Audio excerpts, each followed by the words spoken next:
Good afternoon. It's Wednesday, the 5th of February, 2025, just after 1 o'clock. Welcome to UK Column News. I'm your host, Mike Robinson. Joining me in the studio today, Charles Malet. Welcome to the programme, Charles. Thank you, Mike. And by video link, we have Vanessa Beeley. Now, we're going to get started today, Charles, with Lucy Letby. We are. This follows Brian's report from Monday's News, which, if you've not yet seen, I would really encourage you to do so, in which he focused on the expert evidence provided for the prosecution by Dr. Dowie Evans. Now, yesterday in London, David Davis chaired a press conference which was to present the findings of an international expert panel that was convened by Dr. Shu Lee. Now, the panel included 14 neonatologists who were not known to one another. They examined all the evidence blind, two at a time, so there was no sort of compromise to the system. Now, in order to give an idea of the backdrop to this and the establishment bias in the conviction of Lucy Letby, I'm going to show a short clip from Good Morning Britain yesterday when the barrister for the defence, Mark MacDonald KC, was invited to speak about the press conference that was going to be happening in the afternoon. In relation to what they say took place to these babies is wholly unreliable. Is it the case that the prosecution in the case relied on a report that was written a number of years ago by a neonatal expert, that expert says was misinterpreted? We're referring to the prosecution expert. Yeah. He wasn't a neonatologist, he was a paediatrician. No, sorry, I'm not talking... Dr. Shu Lee's report from 15 years I'm sorry, I've misunderstood your question. Yes, you're right. Dr. Shu Lee had written a paper some 30 years previously in relation to air embolism and how you can identify that air embolism is there in a particular Which was seen as the cause of death in these babies. Yeah, and he has said publicly they totally misused his research. And in fact, he's done a full literature review now and said that what was presented before the jury in relation to a particular symptom was wrong. And he's appearing with you today? Yes, no, what he has done is he has contacted 14 leading neonatologists across the world in Tokyo, Sweden, Germany, Harvard. He's put them all together and they have looked and assessed everything and come up with a conclusion. Just very quickly, because we need to move on, but you're a very reputable barrister. Yes. David Davis, a very reputable Member of Parliament. Yes. There is online huge conspiracies now of people who say this is all an establishment cover-up. Does that help or damage your cause, all of that? I take absolutely no notice. My focus is ensuring that the evidence that I have now gathered goes before a court or goes before the Criminal Cases Review Commission, and if they feel that the conviction is unsafe, overturning this conviction. The noise on the outside, I'm afraid, is just noise. I focus on the conviction. Okay. Thank you. So we see the amazing bias there of the mainstream media, absolutely insistent that there has to be a baby killer for this story to work. Of course, the female presenter there very keen to suggest that a 1989 paper should be considered out of date, or at least by inference. Ed Balls there making a very crass attempt to lay a sort of trap insofar as conspiracy theory is concerned, obviously well batted away by Mark MacDonald. Now, this case was brought to Shu Lee's attention in the first place because he was led to believe that a conviction was secured on a misuse of what was being described as evidence. And this is why the process or the ball started rolling. This was concerned with the specifics of skin discoloration and air embolism. Now, the critical difference with regard to this case is between the differences in effects of either arterial or venal air embolism. And this is work that he updated in December 2024, which would mean that based on the evidence that's convicted Lucy Letby at the moment, would mean that it was to make medical history because they would be the first recorded instances in which this kind of discoloration has taken effect in that fashion. Now, the panel has worked pro bono for the defence that the findings were going to be released no matter what, and they had access to all the medical records and the evidence. And as the chair of the panel, Dr. Lee has issued the following instructions to the expert panel. They were to review the records and determine the cause of death or injury. They were to review and comment on the expert witness statements and opinions. They were to issue an independent report about the causes of death or injury. And the panel, as I say, was of 14 who were not known to each other, one of whom is remaining anonymous, and they were not previously familiar with the case, which of course is a critical detail to it. Now, as part of the conclusive summary that was given at the press conference, this is Xu Li speaking about the background and in particular the medical context within which these deaths were set. So just to summarize all the findings we had in terms of the medical problems that we are seeing at this hospital, we found that the medical histories were incomplete. There was a failure to consider the obstetric history. There was disregard for surveillance warnings about bacterial colonization. There was misdiagnosis of diseases in these babies. They were caring for babies that were probably beyond their expected ability or designated level of care. There were unsafe delays in diagnosis and treatment of acutely ill patients. There were poor skills at resuscitation and intubation. There was poor supervision of junior doctors in procedures like intubation. There were poor skills in basic medical procedures like insertion of chest tubes. There was lack of understanding about basic things like respiratory physiology and how to mechanically ventilate the baby. There was poor management of common neonatal conditions like hypoglycemia. There was lack of knowledge about commonly used equipment in the NICU like Neopath and capnograph. There was failure to protect infants who were at risk, for example, hemophilia, from trauma during intubation. There was a lack of teamwork and trust between the health professions. There were also statements given by many witnesses which point to serious resource and infrastructure deficiencies. And these specific concerns that were expressed by individuals include inadequate numbers of appropriately trained personnel in the unit, lack of training for assigned nursing roles, inadequate staffing and workload overload, poor plumbing and drainage resulting in the need for intensive cleaning in the unit.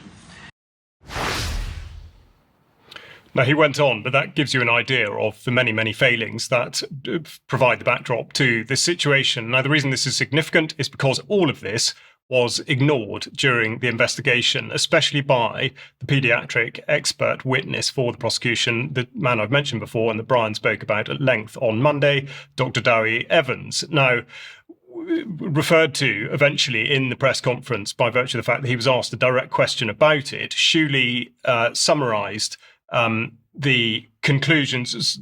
Well, first of all, sorry, before we deal with Dowie Evans, we go to the conclusions of the panel as summarised by the report. And here is Xu Li speaking about those. Our conclusions of this panel, therefore, was that there was no medical evidence to support malfeasance causing death or injury in any of the 17 cases in the trial. Now, I've only presented you 7 of the cases, 7 of the 14 official convictions, but the others are similar. It's just nuances, changes of a variation in the details, all right? Death or injury of all the affected infants were due either to natural causes or to errors in medical care. There were serious problems related to medical care of patients at this hospital. There were problems related to teamwork and interdisciplinary collaboration at the Countess of Chester Neonatal Unit. In summary, ladies and gentlemen, we did not find any murders. In all cases, death or injury were due to natural causes or just bad medical care. That's quite a statement. It absolutely is. I mean, it is seismic, not just with regard to this specific case, but the ripples or perhaps bigger waves that this should cause. Now, he gets to the fundamental question, which is not, did Lucy Letby commit murder, but was there any intentional foul play at all? Seemingly a question that has not been considered at any point to date. Now, as I said, there were then questions from the press, the first of which came from John Sweeney, And he was aiming to set the context with regard to this expert evidence given by Dowie Evans. And his question was, how many publications has Dowie Evans published on this exact subject versus those of Shu Li and the rest of the expert panel? The answer is that Dowie Evans has produced 0 documents, 0 publications on this subject, whereas Shu Li himself has produced over 400, and of course many more from the panel.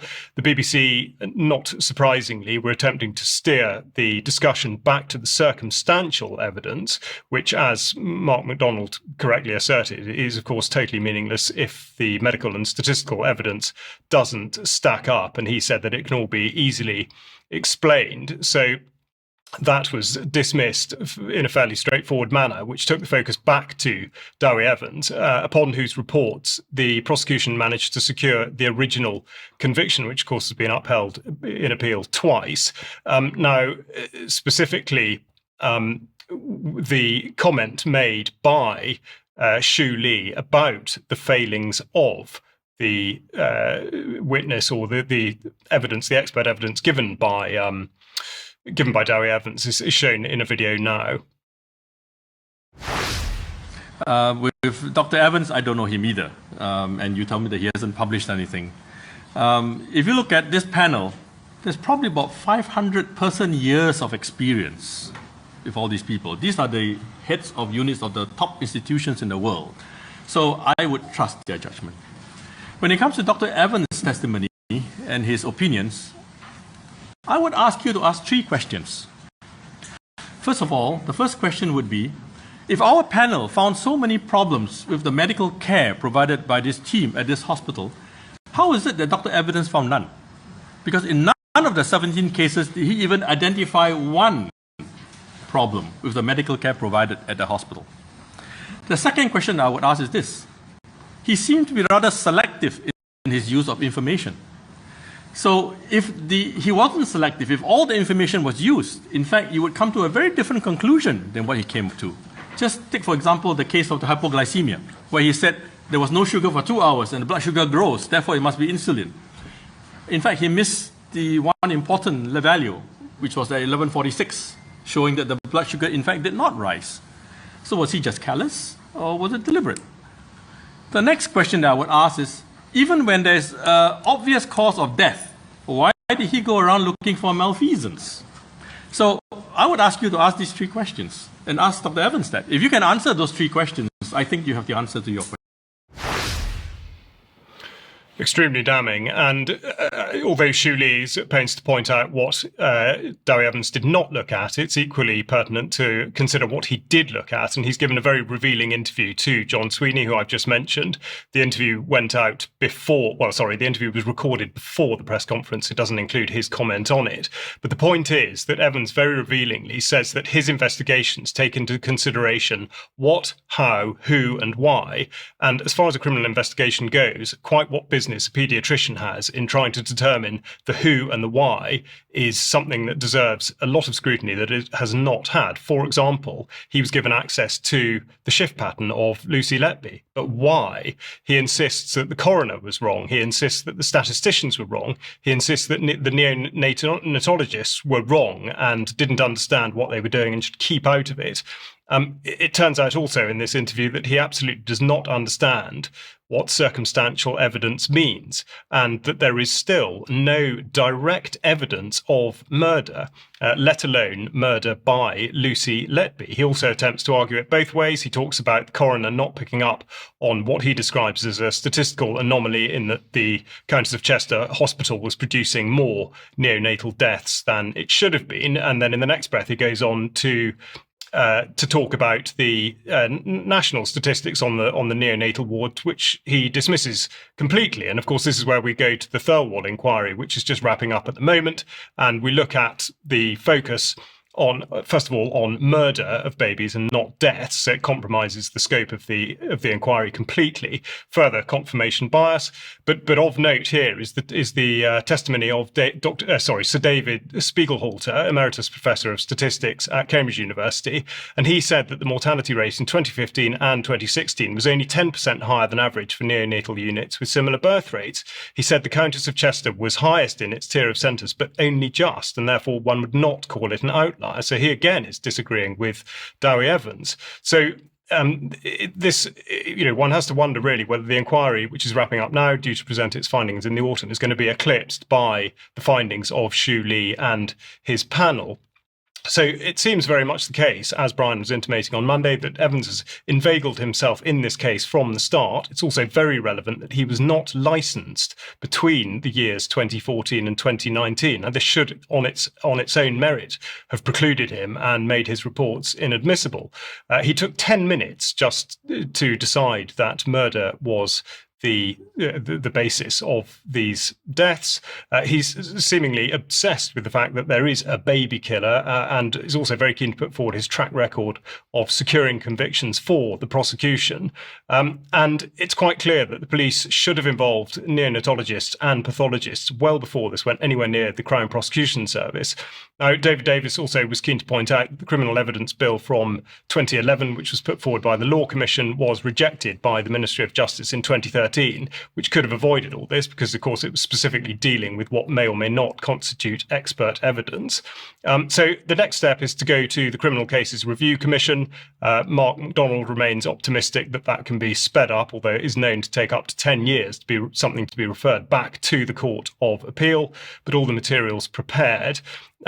Davis summarised really by saying that in addition to it being an enormous miscarriage of justice, it's a failure of the NHS when asked to mark its own homework. And of course, with it being such a highly emotive subject, eyes are now on how the story may be exploited from here, whether or not it gets overturned. So conveniently for the NHS now, having Lucy Letby as a scapegoat enables them to shift the focus about all sorts of things, not least by submitting an apparent apology for the situation surrounding the killer Valdo Calocane, who was meant to be medicated but then wasn't.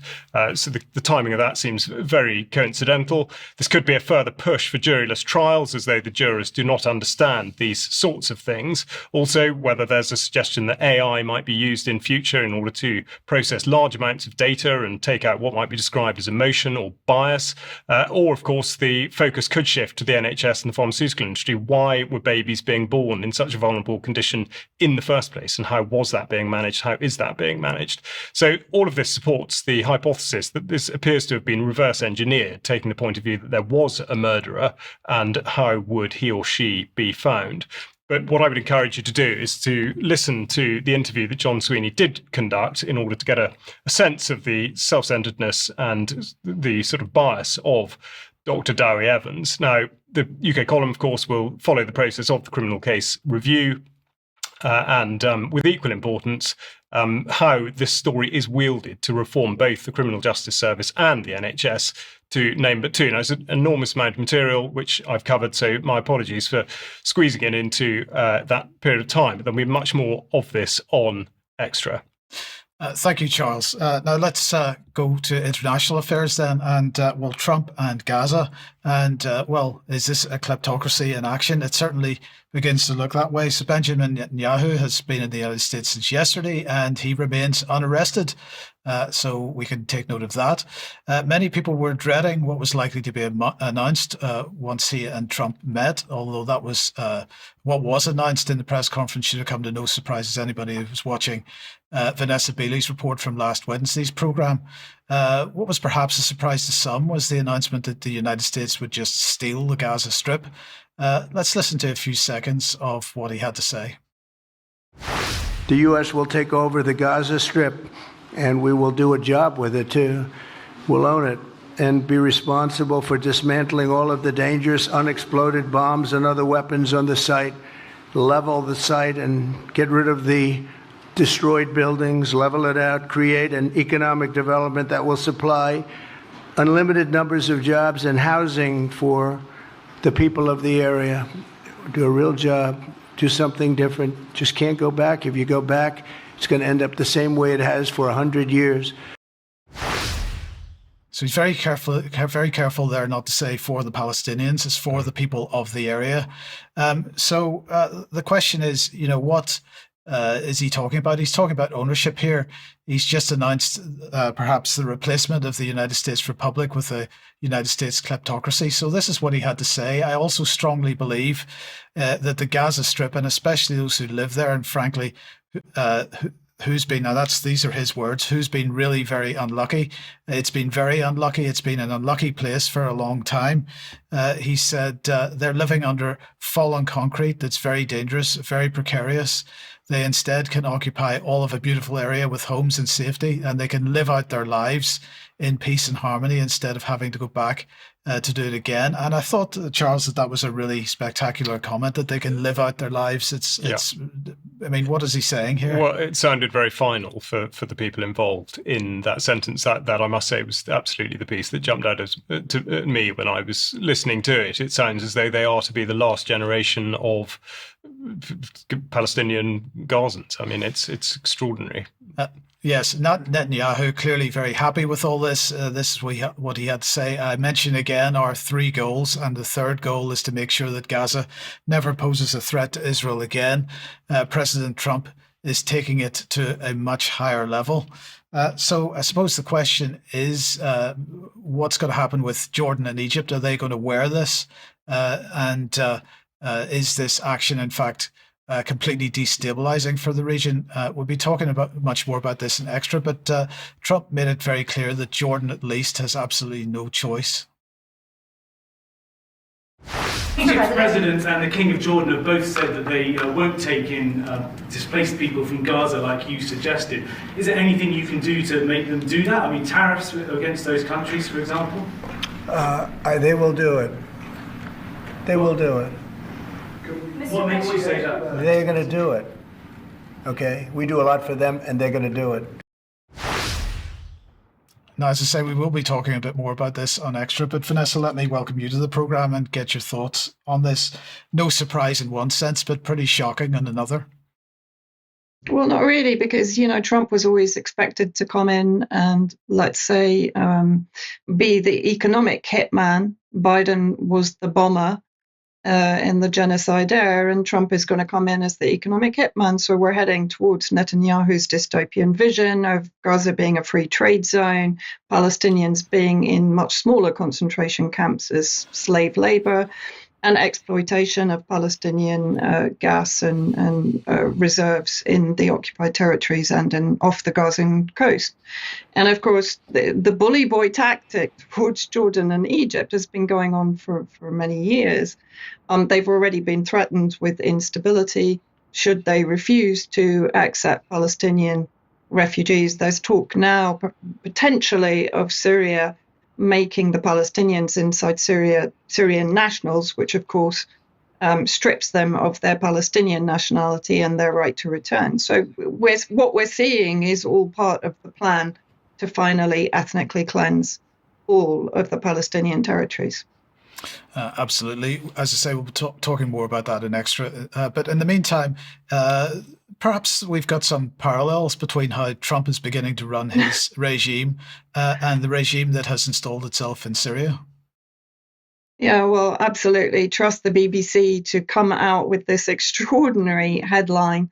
Ahmed al-Shara, of course, Al-Jawlani, as we know him, named Syria's transitional president. So, I mean, this basically avoids saying unelected, not chosen by the people. And they go on in their article to, of course, not condemn anything that HTS, a designated terrorist organization, is doing inside Syria. So if we go to the article, we can see what they actually say in it. So they're talking about rebel military commander Hassan Abdul Ghani announced the cancellation of Syria's 2012 constitution and the dissolution of the former regime's parliament, army, and security agencies, according to the Syrian Arab News Agency. So basically, they've just erased Syrian history, made Jawlani president. And if and then, sorry, then there was, in the last 48 hours, there was an interview done by The Economist in Damascus with Jawlani. And I have to say, it was one of the more challenging interviews for Jawlani. And if we have a look at a couple of the questions that were actually asked, so they talk about wanting to re-establish diplomatic relations with America. But right now, HTS is listed as a terrorist group by the United Nations. So, of course, what is Jawlani's response? Therefore, there is an item to dissolve all factions of the Syrian revolution, including HTS. Hence, the classification has become meaningless. So their terrorist activities gets completely erased by the rebranding, or rather the disappearance of HTS from the political scene in Syria.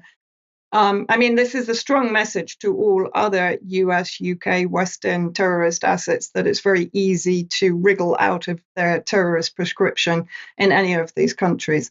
So then they're talking about Israel. Could you imagine normalizing relations with Israel?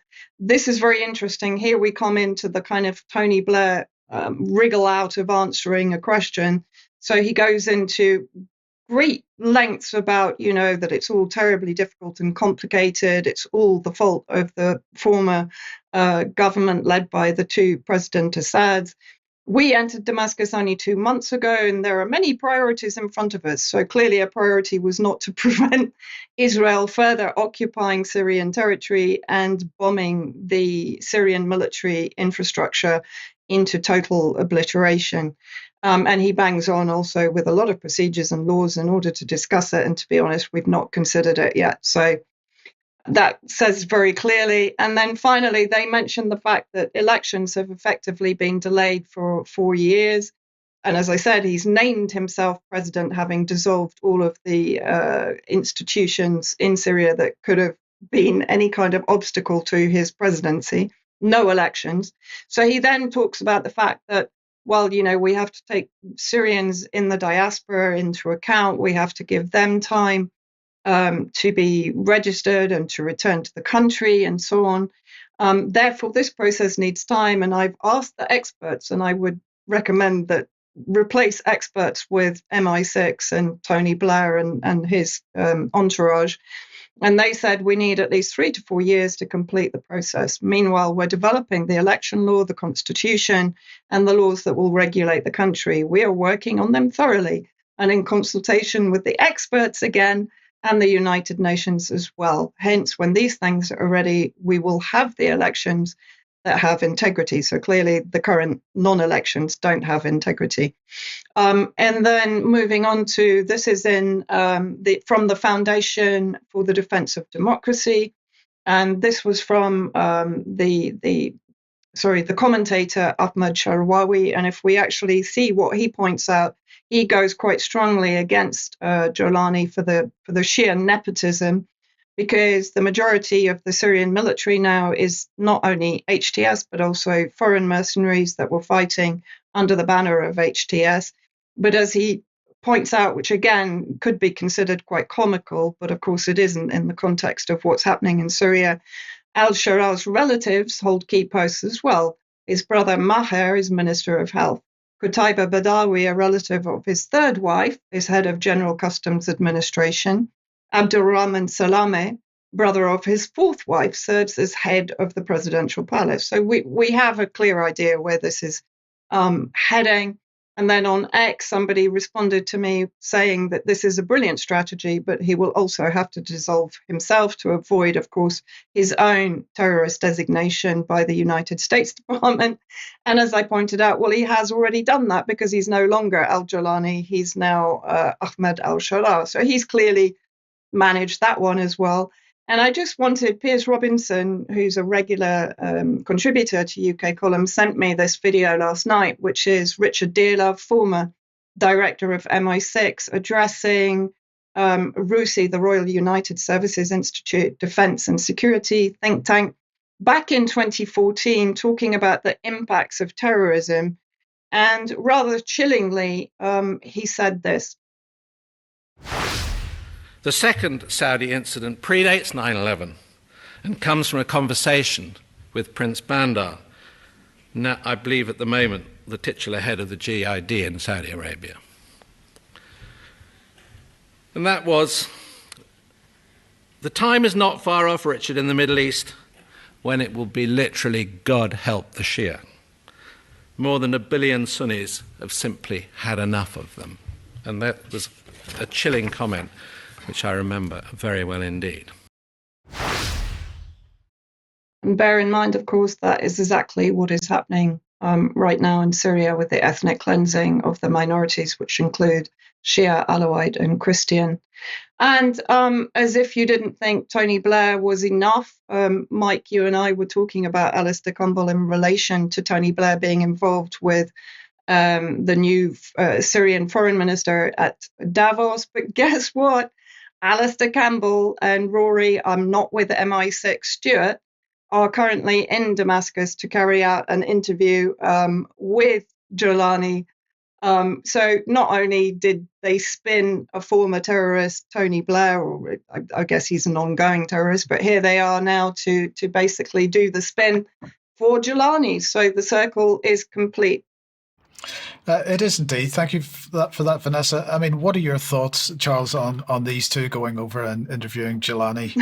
Well, I mean, it is the sort of completion of the entire laundering process. I've just noted down subsection 5 of section 1 of the Terrorism Act 2000, which I think should have both Campbell and Stewart subject to an investigation, because the Terrorism Act specifically says that action taken for the purposes of terrorism includes a reference to action taken for the benefit of a prescribed organisation. Well, if what they're doing is not for the benefit of a prescribed organisation, then I really don't know what is.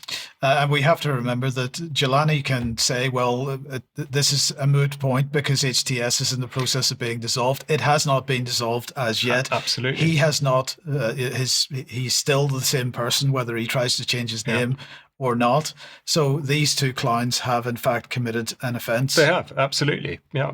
Yes. Simple. Yes. Okay. Thank you very much for that. Now let's move on. If you like what the UK Column does and you'd like to support us, please go to support.ukcolumn.org. You can make a donation. It's one way to help us out. Another way is to join the UK Column community as a member. There are various membership levels there, depending on whether you want to join monthly, annually, and so on. And that helps us out. It also gives you access to UK Column News Extra. You could pick something up from the UK Column shop, or you could pick something up from Kleptocracy.com. All of those help us greatly. If you can't support us financially, thank you to everybody that does. Please at least share the material you see on the UK Column website, because we do need that help to get around the censorship regime that we're experiencing. And the share links are on all the various content on the website. Now, date for your diary, another reminder, Saturday the 5th of April 2025 in Cheltenham. UK Column is back on location. We'll be announcing tickets and speakers very, very soon. But please keep that date for your diary. Anything, any thoughts? Well, I mean, it's going to be amazing. Be there. Be there. That's it. Keep Absolutely. it simple. Absolutely. Yesterday, the interview that went out was Debbie Evans with Sandy Adams and Roger Meacock, talking about farmers, food supplies and so on, and the bigger agenda. Do have a look at that. It's now posted on the UK Column website. And the interview tomorrow, Charles, is with you and Sir Julian Rose. It is, which will dovetail well with the previous interview. Of course, Julian, known to the UK Column and imbued with as much experience and inspiration as any interviewee. He's going to be talking about the continued assault on food and the food industry, and particularly human health, but also, as I say, inspirational. He always has a way out of it, and he has been there and done that. So he really does know of what he speaks. So definitely tune in tomorrow at 1:00. Okay, a reminder of the Public Child Protection Wales annual conference happening on the 22nd of February 2025. Range of speakers there, including Rebecca Manning, Dr. Anna Letby, Paul Diamond, KC, and a host of others. David Curtin's in there as well.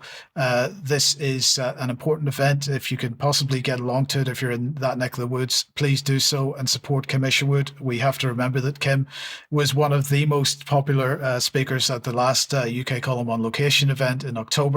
Her presentation went down very well because she is an activist that's actually doing stuff. So please go and support her and her team if you possibly can.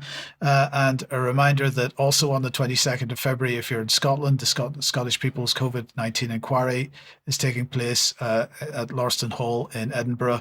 Dr. Claire Craig, Richard Enos, Diane Rasmussen-McCaddy, others speaking at that. Dr. Liz Evans as well. Get along to that if you possibly can. Okay, Vanessa, let's come back to you then and bring us up to date with what is going on in Lebanon.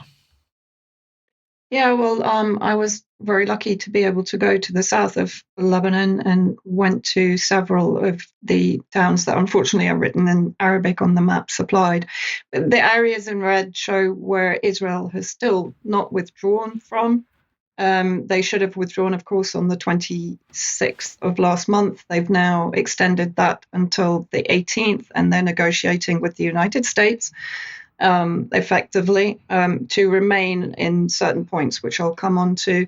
So as I said, on Monday, I managed to get to some of the towns affected, one of which was Khayyam. This was just one of the photos that I took from there, just to demonstrate the leveling of houses and the destruction left behind by the Zionist occupation. And even though they are not legally still able to be there, they are there. And this next video, which was released by the IOF, shows what they're currently up to. So they're basically detonating houses in the various towns and villages in the countryside where they still are operating. And in fact, even when we were trying to get to Khayyam, we narrowly missed taking a road which would have led us to IOF forces that are still, as I said, in occupation of territory surrounding Khayyam in the south of Lebanon. And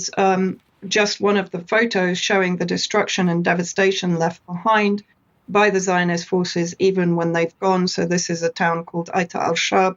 You can see the before and after pictures, which show very clearly what Israel has done. And then if we look at the next map, which shows the areas that Israel wants to maintain occupation, as you can see, they're all high areas, 1, 2, 3, 4, 5 hills in southern Lebanon. And I've also included there the red dot, which is Mount Hermon on Syrian territory, which Israel occupied since the 8th of December last year, when HTS carried out the multinational coup against the Syrian government. And it's very clear this is what they're negotiating with the United States and President Trump, that they can maintain a presence in these high areas to, in their view, protect the northern settlements in the occupied territories. But of course, it also means that they can surround and surveil the areas. I won't even say occupied by Hezbollah, occupied by the southern Lebanese. Vanessa, what's Lebanon doing about this? Are they complaining about Israel's continued occupation of these areas, or are they just silent? No, I mean, it's Lebanon is an incredibly complex situation. It is effectively, let's say, controlled and influenced by the United States. You've seen the size of the US embassy. We've shown that in previous reports, more than 5,000 embassy staff operating there, which is crazy. And US influences government policy, even though there is the process of electing a government within or under the presidency of Aoun, who was elected president a few weeks ago. The Lebanese army is responsible for effectively retaking the areas still occupied by the Zionist forces. UNIFIL is there. Both of those entities are effectively pretty much helping the Israelis rather than putting any obstacles in their way, other than, of course, putting reports into the UN, which are only going to disappear into the black hole of US influence. The people of the South have been extremely courageous. In every weekend, they return to their houses, despite the fact that I think more than 36 have been killed by the Zionist forces that try to prevent them from getting back to their homes. And these are civilians. They're not military in any way, shape or form. Thank you, Vanessa. Thank you for that. Now let's move on to cancer. Now, a couple of weeks ago, following Trump's inauguration, he announced Operation Stargate, in which he was talking about the building of new AI data centers in Texas. But the main selling point, if you remember, was personalized medicine to cure cancer based on mRNA vaccines. Let's remind ourselves what Larry Ellison had to say about this. This was on the 21st of last month, I think. Once we gene sequence that cancer tumor, you can then vaccinate the person, design a vaccine for every individual person to vaccinate them against that cancer.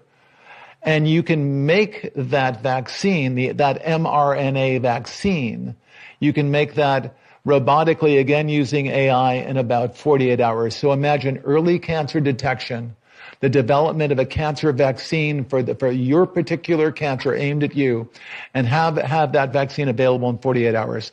This is the promise of AI and the promise of the future. So Trump's announcement and that comment from Larry Ellison came hot on the heels of exactly the same announcement for Keir Starmer. So Keir Starmer the week before had announced new data centres in the UK, AI data centres on the basis of generating personalised medicine for curing cancer. That was specifically what they were claiming at the time. Well, today the MHRA has launched a consultation, the results of which will enable these gene therapies to be brought to market. So this is what they had to say. The Medicine and Healthcare Products Regulatory Agency has today launched a consultation on regulatory guidance for individualized mRNA cancer immunotherapies, colloquially referred to as cancer vaccines. This is an attempt, an important step, to bring these promising therapies closer to clinical practice. The 8-week consultation was launched today and will run until the 31st of March 2025. The MHRA is asking all stakeholders, including developers of these medicines, to provide comments, after which the guidance will be updated. The UK regulator also welcomes comments from members of the public, including people affected by cancer. Now, June Rain then had this to say. So she said, as an enabling regulator, this is my emphasis, by the way, we do not wish to keep patients waiting unnecessarily for important new medicines, such as personalised immunotherapies. What do you think?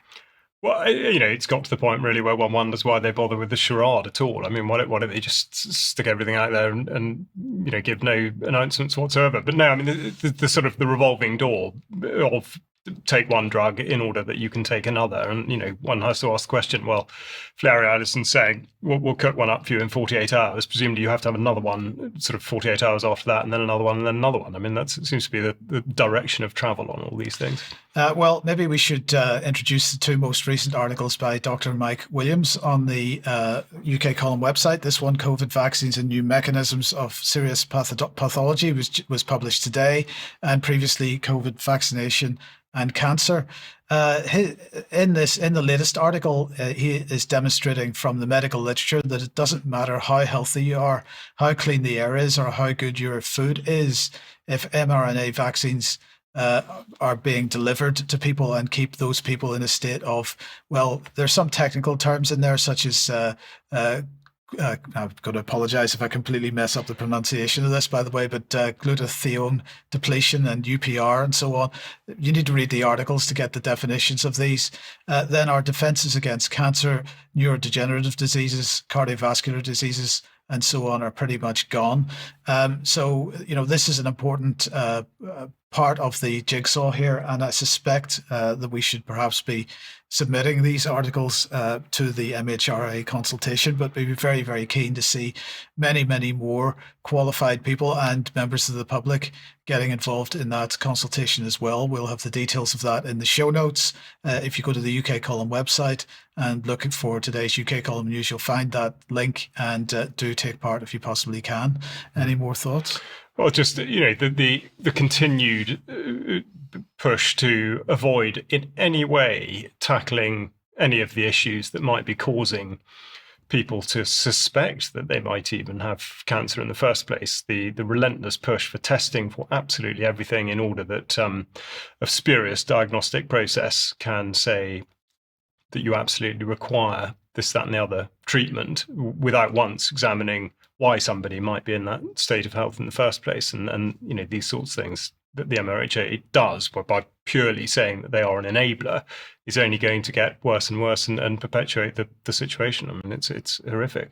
And remember, these diagnoses are going to happen through genomic sequencing and blood tests and Yes. AI and data centers. Absolutely. And yes, there are many, many other questions about who gets priority for energy, for example, around that. Yeah. But let's move on, Charles, to the issue of pre-crime. Yes, well, that's what I'm heading this report. We're dealing with what's being called the Safer Streets Initiative, the Labour Party saying this is under the heading Plan for Change, which is somewhat doubtful because, of course, this was exactly what the Johnson government of 2022 called a similar initiative, but this is in response to what they're describing as reduced community policing. The police community support officers sort of halved, the halving of numbers of police on foot, undermining in the trust in police by various misconduct and criminal activities. Then we have the topics that I was speaking about the last couple of weeks, violence towards women and girls, and then, of course, domestic abuse up. And this, straight away, there's this link to the refined ideology surrounding terrorism, the definitions, and all the rest of it. But the government's saying that they're going to work with the police and they'll turn this around. They're not quite clear which direction they're going to turn it in, but nonetheless, they say that they're going to stick 13,000 additional police, PCSOs, and special constables specifically into neighbourhood roles.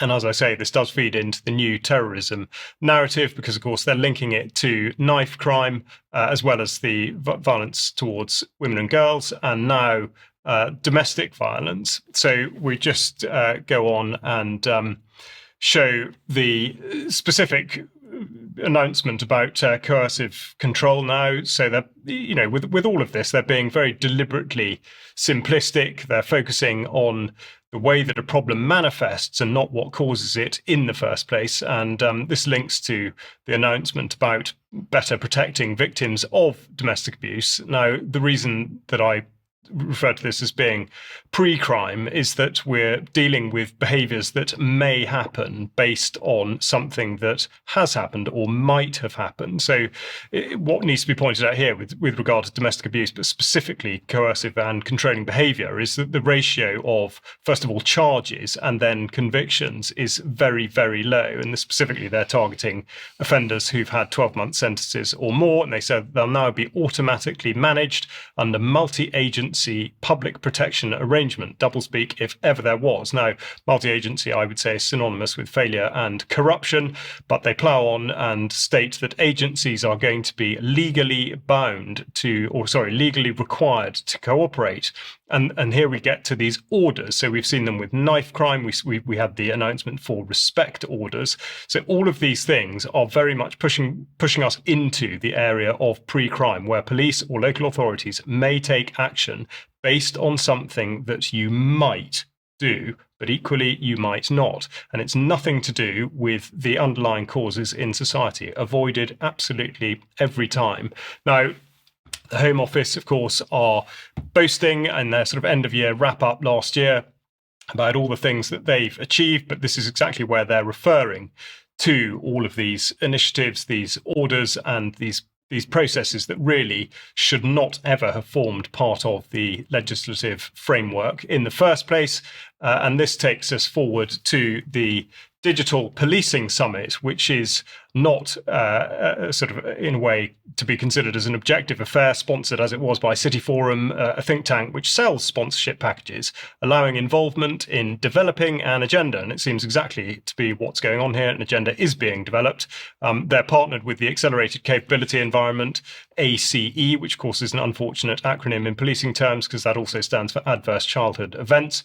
But nonetheless, they say that they have expertise from industry and academia to innovate collaboratively and deliver frontline mission impact at pace. They talk also about AI, who doesn't? And they say the consensus was clear. AI shouldn't replace people. It should empower them. And the goal of applying AI isn't zero crime, but mitigating and preventing incidents while maintaining public confidence. AI must be implemented thoughtfully as a tool to complement human expertise rather than replace it. And they reference the new National Centre of Policing, which Yvette Cooper announced several months ago. And of course, they're keen to make the point here that operational independence is not the same thing as organizational independence. Although, in fact, what they're setting out is exactly something that will completely nullify operational independence as they centralize platforms and they talk about collaboration and accountability structures. So this is absolutely going to strip away operational independence and, of course, the power of, or the exercise of discretion. And this has far-reaching sort of tentacles beyond policing into education, probation, community services, and even the private sector. So, as we've reported on before, this is going to do away with the operational independence. And then, of course, we look forward to how this gets tied into the next iteration of the definition of terror and terrorism, and indeed the powers that are going to go with that. Thank you, Charles. Let's come back to Vanessa. And what is the latest on Russia? Well, Russia, the Middle East. So this is Sergei Lavrov in the last couple of days at the Valdai 14th Middle East conference. Strange statement from him, to be honest. But in part of it, he says attempts to remove Russia, China, and Iran from the process of externally supporting a Syrian settlement are hardly motivated by goodwill. I'm not quite sure why he would expect any goodwill from the West and their allies. And I've slightly paraphrased here. The West's intention is to push its competitors into secondary, less meaningful positions. Well, yes. You don't say Sherlock on that one. I mean, again, a little bit strange wording from him, but I'll put it into context. So on the 25th, Moscow sent Bogdanov, who's the deputy foreign minister, to Syria to meet with, effectively, a terrorist organization whom they were fighting against since 2015. And part of the conversation was the extradition of President Assad, who, of course, was only given humanitarian asylum by Russia, not political asylum.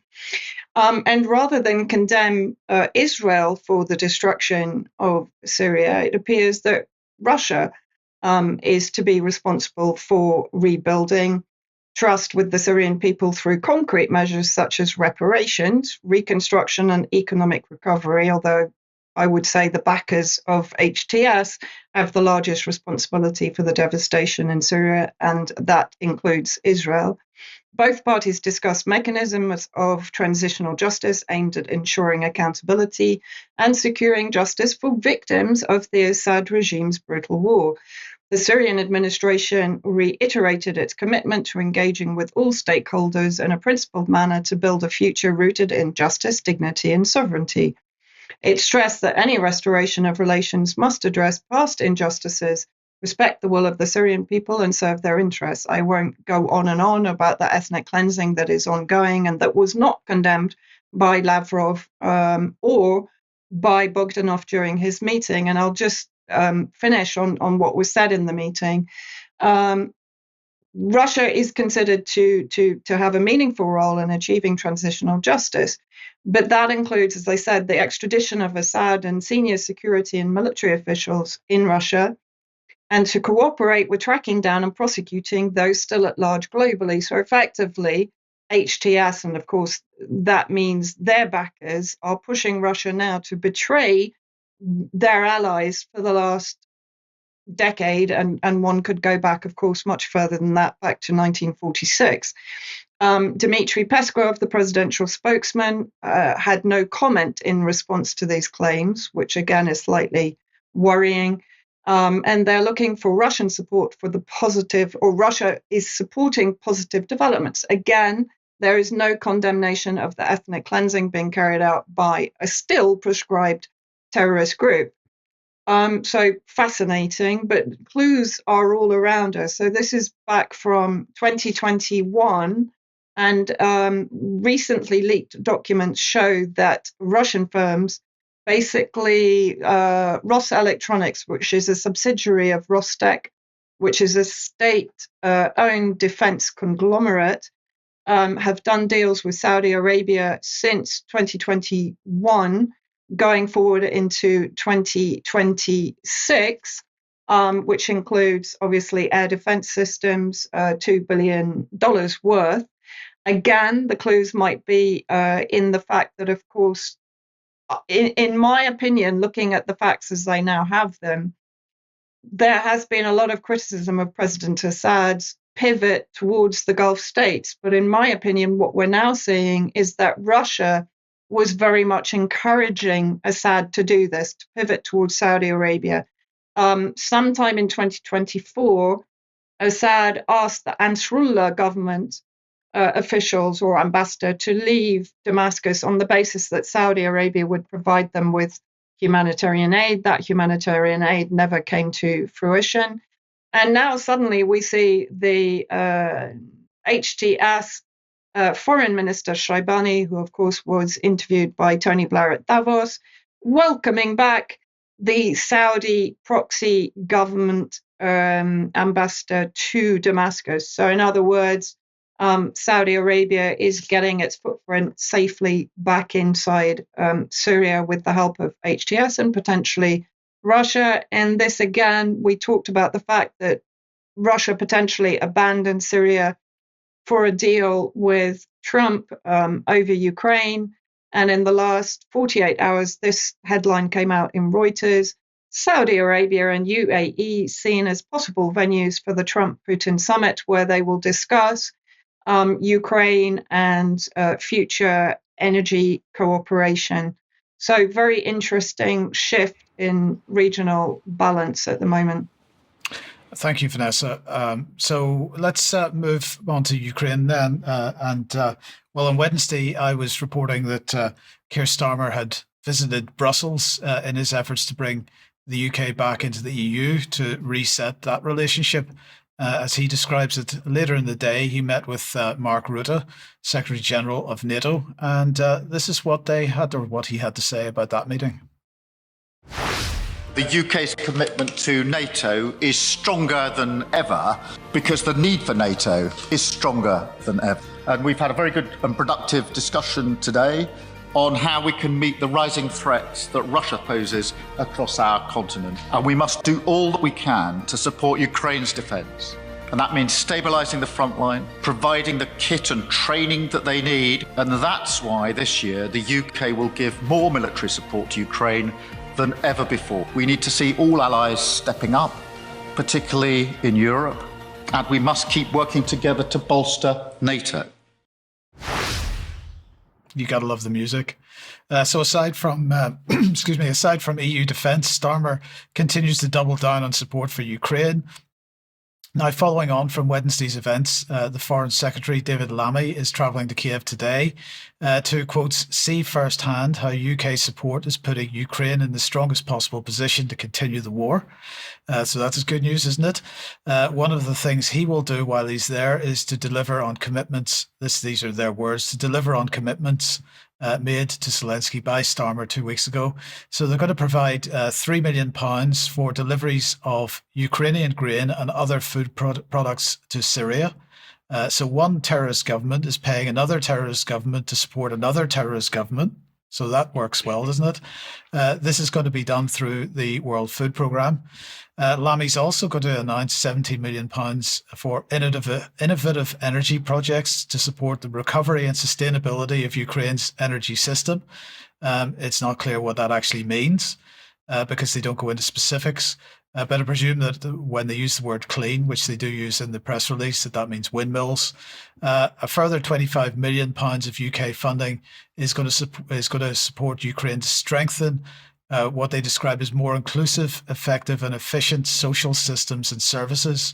And again, there are no specifics about what that means, but the language does suggest that includes, for example, promoting LGBT rights and so on, and bringing Western woke narratives into Ukraine. They also mention the SPIRIT program, SPIRIT in capitals. So that's an acronym of some kind. Don't know what it means. They claim that's going to help Ukraine build a more resilient, prosperous, and barrier-free future for all. Again, no details on what that is. So we'll do our best to find out and keep you posted. But to put this in perspective, this is all part of £282 million in support for 2024 and 2025, in addition to the commitment already made to provide £3 billion of military support per year for as long as it takes. So Starmer doubling down, tripling down, getting down as often as he can, I suspect, and Ukraine receiving all the money while people suffering more problems in this country and infrastructure collapsing in this country. But anyway, we'll, I'm sure, talk more about this in the coming days and weeks. We will. One wonders when reading or hearing that how many people in Ukraine are looking this way and thinking, well, why would such a person come to speak to us about how to do it if he can't work out how to get it right on his own doorstep? And just a passing thought, I wonder who's going to be quite the right shape to lend his combat to David Lammy. But indeed, we shall see. Okay, let's leave it there for today. Thank you very much to Charles and Vanessa for joining us. Stay on the stream if you are a UK Column member for some UK Column News Extra in a few minutes. Otherwise, the interview with Julian Rose tomorrow and Charles, and news again 1 p.m. as usual on Friday. We'll see you then. Thanks for joining us. Bye-bye. Bye-bye.